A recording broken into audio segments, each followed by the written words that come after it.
Sorry. Are we going to do the fun stuff today, or are we just not gonna do? Do you have a question about our story, Helen Keller, right now? Okay, let's worry about that right now because that's really what we should be focusing on. Okay. So remember, Helen Keller is a biography. A biography is a story about somebody's life. It's a story that somebody else writes about somebody else's life. It could be somebody who's alive right now. It could be somebody who was alive a long time ago. It could be somebody who was just born a few years ago. But it's a story about someone's life. So it is a fact story. It's an information story. It's like a type of informational text. Because you're going to hear facts about the person. And it usually, if it's written properly, it goes in order from beginning to end. So it's not like somebody is going to start writing about when the person was a teenager as the start and then go back to talk about when they were born and being a baby. It would go from the beginning of that person's life where they want to start it to either where they are right now in life or the end of their life. Okay, so the events happen in time order. Now remember, even though Helen Keller is a true story and a real story and an informational story, the reason why we don't see a lot of photographs of her is because she was born a long time ago in the 1800s, and photographs weren't very common. People really didn't use cameras very often to take pictures. It was more common for them to paint a picture or draw a picture than it was for them to use photographs or use cameras to take photographs, okay? And everybody froze again. Hopefully they come back. Oh, I lost them. Hopefully they come back again. So we're going to talk through Helen Keller today. I'm going to stop and pause and ask some questions as we go along. And we're thinking too, how can we communicate in different ways? So let's go to page 474. And let me get my book ready to go here. Okay. Tuscumbia, Alabama, 1886. Helen Keller reached out. She touched warm, coarse hair. Her busy fingers moved farther down. They felt something smooth and wet. Slap! A hairy tail smacked into Helen's face. Now, before I go on to the next page, let me ask you this. Why do you think the author started the story this way? Why did the author start the story talking about Helen Keller touching a cow whose wet tail smacked her in the face? Gwen, what do you think? Maybe they wanted you to see that maybe what is wrong with her, some people why they're writing this, why they started this story off like this to show that what she goes through, Okay, maybe so you can get an idea of what it's like to be Helen Keller, possibly. Why else do you think the author? Anybody else have a different idea? Alina, what do you think? Because the first off, she started petting the Cow. and the cow whacked her in the face. Okay, but why would the author want to start out that way? Why didn't the author just say Helen Keller was a girl who was born in Tuscumbia, Alabama? Because they wanted them to know what first started off of her. Not necessarily. So the reason why the author wrote it this way was because she wants to get your attention.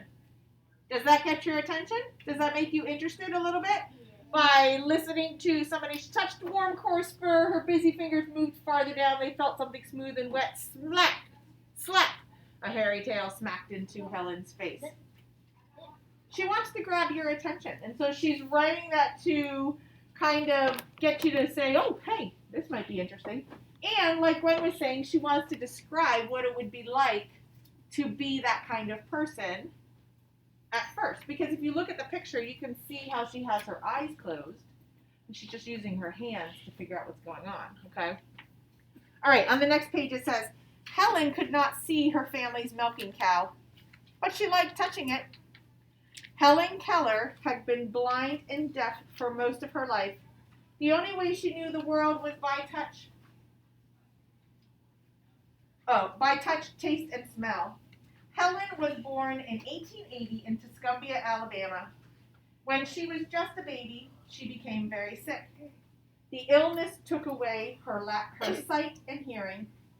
Helen could not hear her brother's laughter or her mother's voice. She could not see her father's smile or the pretty flowers outside her window. For Helen, there was only silence and gray darkness. So there's some of our vocabulary words. Illness means to be ill, be not healthy, be sick. Silence means no sound. And darkness means no light. So could Helen see and hear before she got sick? Yeah. What do you think? Logan, what do you think? Yeah. Yes, she could. She could see and hear before she got sick. When she was born a healthy child. Mm-hmm. She had her sight. She could also hear. So she could see and hear. But when she was a baby, she got very ill.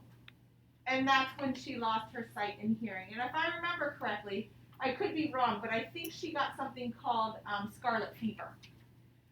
So it's like a really, really, really high fever. And it took away her sight and hearing. So it's something that you can get now with like chickenpox and other illnesses. Strep throat, I think, can cause scarlet fever if you don't treat it correctly. But it's not something that we get very often. But you also have to think, too, they didn't have a lot of the medicines that we have now. So a lot of times people weren't able to get well like we can get well. We can go to the doctor and get a medicine usually and make ourselves well. Okay? All right. Now, on the next page. Hopefully it loads all the way. Hello again, Jake. Let's see who else I can let in here. All right. I don't know if that's going to load all the way. If it doesn't, we'll work with it. To learn to speak, children need to hear words. But Helen could not hear anything. So she could not speak. Instead, she made motions. When she wanted her mother, she put her hand against her face. When she wanted her father, she made the motion of putting on a pair of glasses. When she was hungry, she pretended to slice and butter bread. And there's another one of our vocabulary words right there in yellow. Motion means movement or action, okay? So, was Helen able to communicate at all?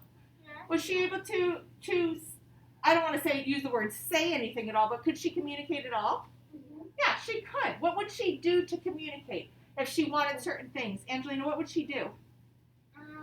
If she was hungry, then she pretended she was putting butter on toast.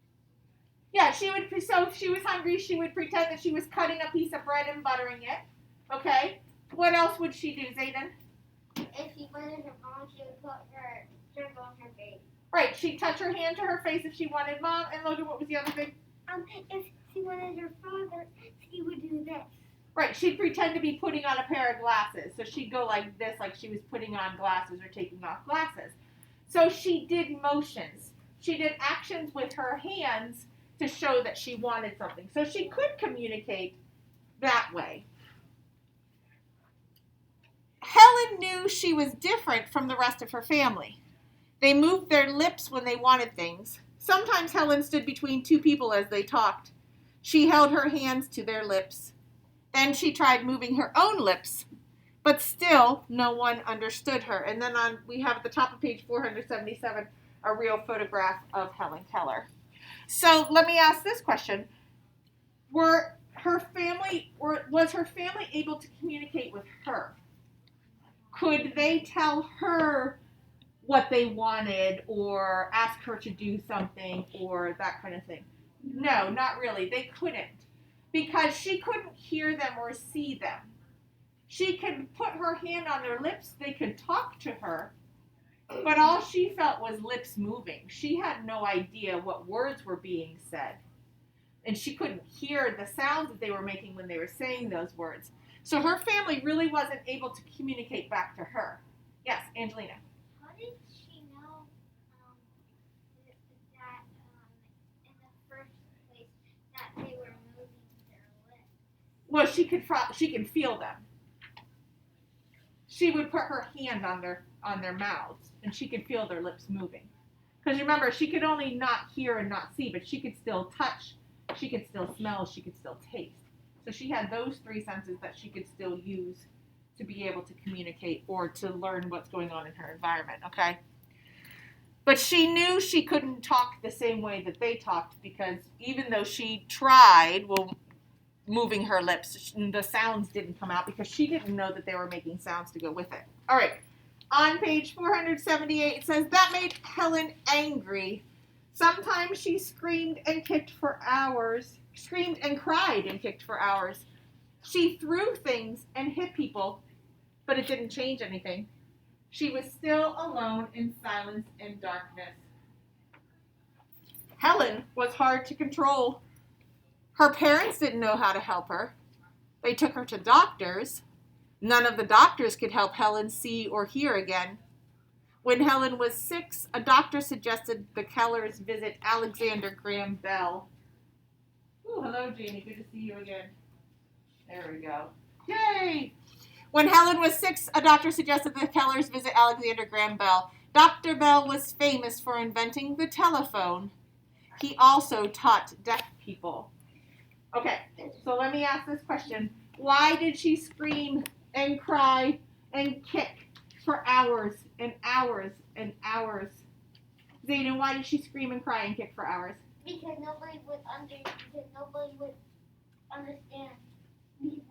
It made her angry that nobody would understand her. Right, nobody could understand what she was trying to communicate. Only her mom And she couldn't understand what they were trying to communicate to her. Because remember, she could feel their mouths moving, but she had no idea that there was sound coming out with that. So she had no idea what they were even saying back to her. So maybe she was saying, I'm hungry, pretending to slice and butter bread. She's saying, I'm hungry. Maybe her mom's saying, dinner will be ready in about 30 minutes, not right now or something, but she doesn't know that. All she knows is, I keep saying I'm hungry over and over and over, and nobody's giving me any food. I'm going to get angry. So she would throw temper tantrums is what she was doing. Screaming, crying, kicking for hours and hours and hours and hitting people and throwing things. And it probably didn't work very well for her. How did her parents handle that? What did they do? How did they try to handle that behavior, Logan?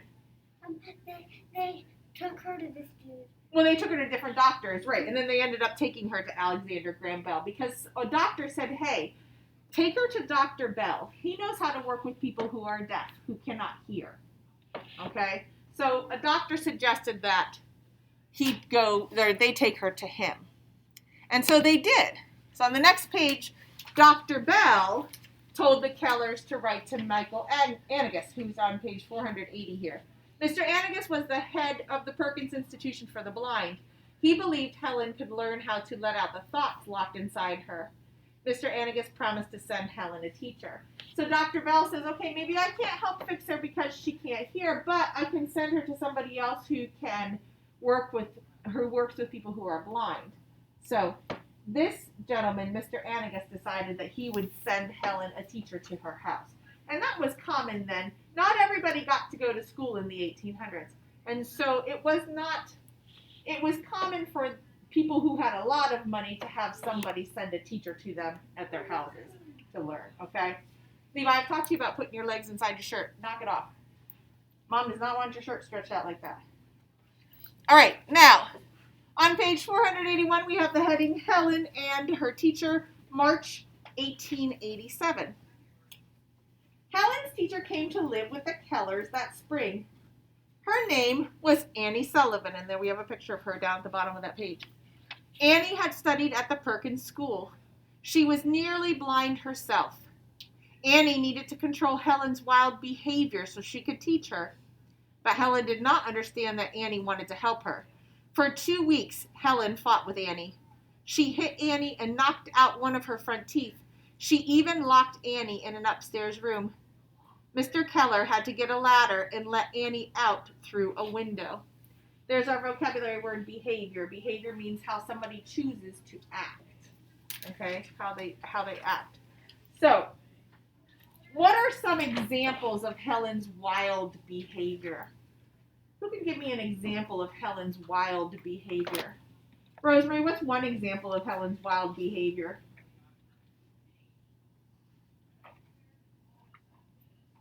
Rosemary, do you have an example of Helen's wild behavior?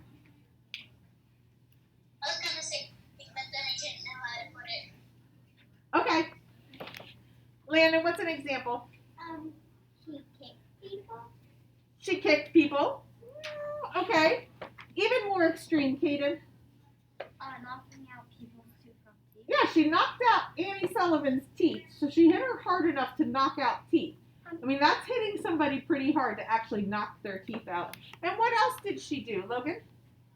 She locked her in a room upstairs, so she would even had to get a ladder to get her out. Right, she locked her in a room. She locked Annie Sullivan in a room. And the only way Mrs. Sullivan or Miss Sullivan could get out of that room is to have Mr. Keller or Helen's father come with a ladder to the window so that she could climb out the window to get out that way.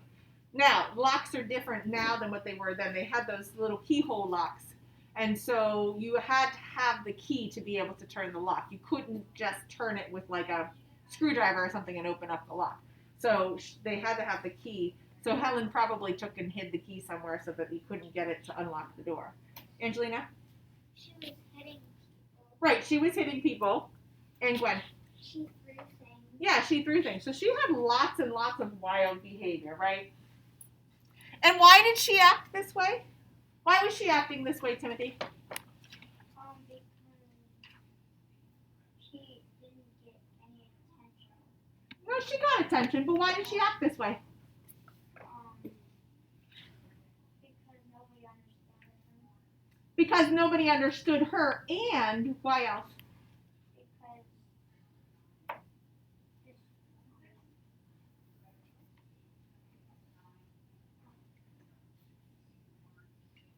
Could she understand them? Okay, so why was she acting this way? And they couldn't understand her, and she couldn't understand them. That's why she's acting this way. I want to make sure you're understanding this, because this is going to be a question you have to answer on your own tomorrow. So a good idea to pay attention to it now. Okay? All right. On the next page. But still, Annie did not give up. Little by little, Helen learned to trust her new teacher. Annie began to teach Helen about words. She spelled a word using her fingers. Her hand formed a different shape for each letter. She pressed each shape into Helen's hand. When she gave Helen some cake, she spelled C-A-K-E into Helen's palm. When Helen held her doll, Annie spelled D-O-L-L for Helen. Helen imitated the shapes. She thought it was a game. She didn't know that the shapes spelled words. After a month, Helen could spell whatever Annie spelled, but Helen still did not know that she was naming the things she touched. There's a vocabulary word, imitated. Imitate means to copy something, okay? To do like somebody else is doing. And then we have a photograph on 483 of Annie finger spelling into Helen's hand. And you can see how Helen is covering her hand over top of Annie's hand so that she could feel the different motions that Annie's making with her hand. But remember, she's still not understanding what's going on. She's just copying it. One day, Helen and Annie walked to the well house. Someone was pumping water. Annie pushed Helen's hand into the rushing water. Helen felt the cool water on one hand. She felt her teacher's fingers spelling W-A-T-E-R into her other hand. Over and over, Annie spelled the word. Suddenly, Helen stood very still. All at once, she understood. The liquid flowing over her hand had a name. It was W-A-T-E-R, water. Everything had a name.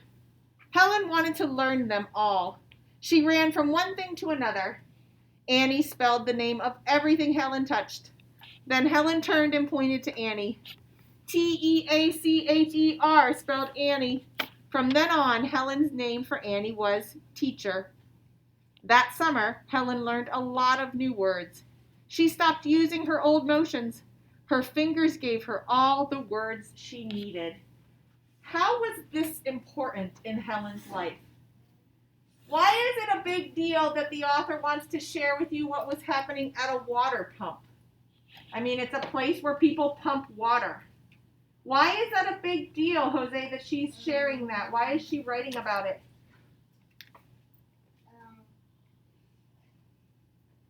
What's happening in this part of the story? Somebody is pumping water, but why is that a big deal? They had to pump water all the time. That's how they got water, because water wasn't in the houses.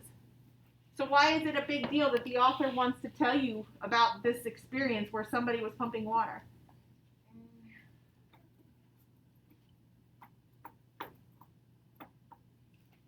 Maybe Kaden can answer that question. Kaden, why is it such a big deal?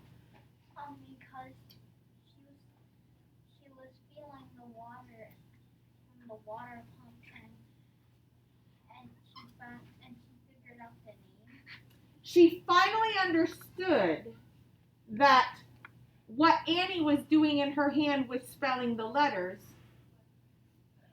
made a connection to what was going on with the thing. So she finally understood, kind of like what Kaden was saying, that the water had a name. So she made the connection. She finally understood that, hey, Annie Sullivan's making all these weird motions in my hand, spelling these same letters over and over and over. W-A-T-E-R, W-A-T-E-R, W-A-T-E-R, over and over and over in my hand, and I feel this stuff coming onto my hand. Wait a minute. This is what it is. It's W-A-T-E-R. Now, she doesn't know that W-A-T-E-R says or spells water, but now she understands that those 5 letters actually mean that thing that she's feeling on her hand. And then she finally started to understand, well, hey, wait a minute, everything has some kind of name to it.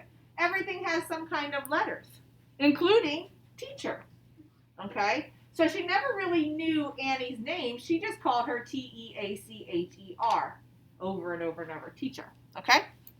All right, on the next page. Annie did not teach Helen words one at a time. She talked to her in full sentences. That way, Helen learned more than just new words. She learned new ideas. Helen and Annie took long walks through the woods and along the river. Annie gave Helen lessons on the walks. She showed Helen how seeds sprout and plants grow. She made mountains out of mud and taught Helen about volcanoes. Sometimes they climbed a tree and had a lesson there. So here's a drawing of Helen and Annie having a lesson. Helen was hungry for knowledge. There's another vocabulary word. It means to have facts or understand about something. She wanted to learn everything Annie could teach her. Soon Annie started teaching Helen how to read. The words were printed in raised letters for a blind person. Helen felt the words with her fingers. She liked to hunt for words she knew. When she learned to read better, she read her books over and over. Her curious fingers wore down the raised letters. Curious is another vocabulary word. It means to want to know something or want to learn more about something.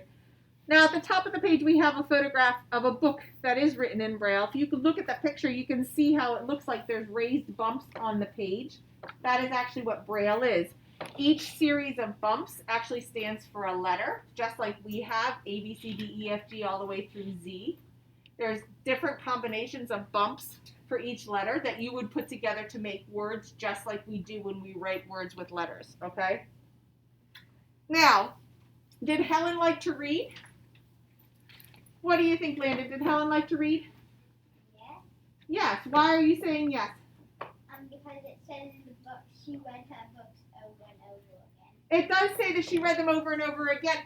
And what happened because she read her Braille books over and over and over again? What happened to those books? She read them so much that what happened to the pages? No, it doesn't say that they ripped. Katie, what does it say happened? That she understood the words all the bumps meant that.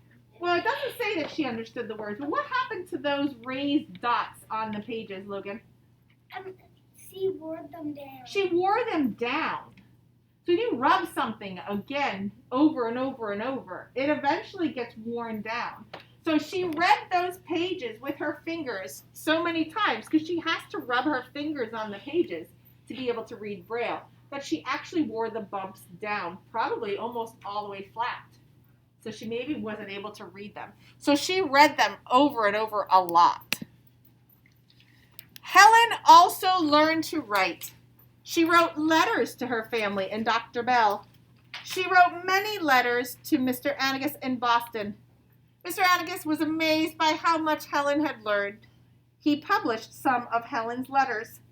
Reporters began to write about Helen. Soon she was famous. People all over the world wanted to know about the miracle girl. And Helen wanted to know all about the world. Why do you think they call her a miracle girl? What is a miracle? Have you ever heard the word miracle? Zayden, what do you think miracle is? I think miracle means like, wait, I forget, I mean like, I forget what it's called. Okay, well, I'll come back to you. Angelina, what do you think miracle means? Something that doesn't really happen often. Okay, it would be something that would not happen often. Yes. Gwen, what do you think miracle is? Amazing. Something really amazing, right? Landon, what do you think miracle is? Something that would shock you. It would shock you. You want to add to that, Zayden? Something that means that it's a miracle that you have done it before. But what does that miracle mean? Miracle is like something that you would think would be impossible. Remember, impossible was one of our vocabulary words. It means not possible. Yeah. A miracle is something that you would think would be impossible, not possible to happen, but it does anyways. So why do you think they're calling Helen a miracle girl, Levi? Why would they call her a miracle girl? Because she's learned a lot. Okay, so what's a miracle about that?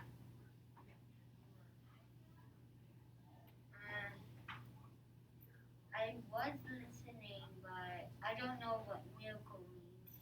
Okay, well, I just told you, miracle is something that is really amazing, something that people would think would be not possible in happening, that they would think is impossible, can't happen. So why do you think that because Helen learned a lot was a miracle? Because a lot of people in this building learn a lot, but we don't necessarily say that that's a miracle. Why do you think it's a miracle for Helen Keller to have learned a lot, as you put it?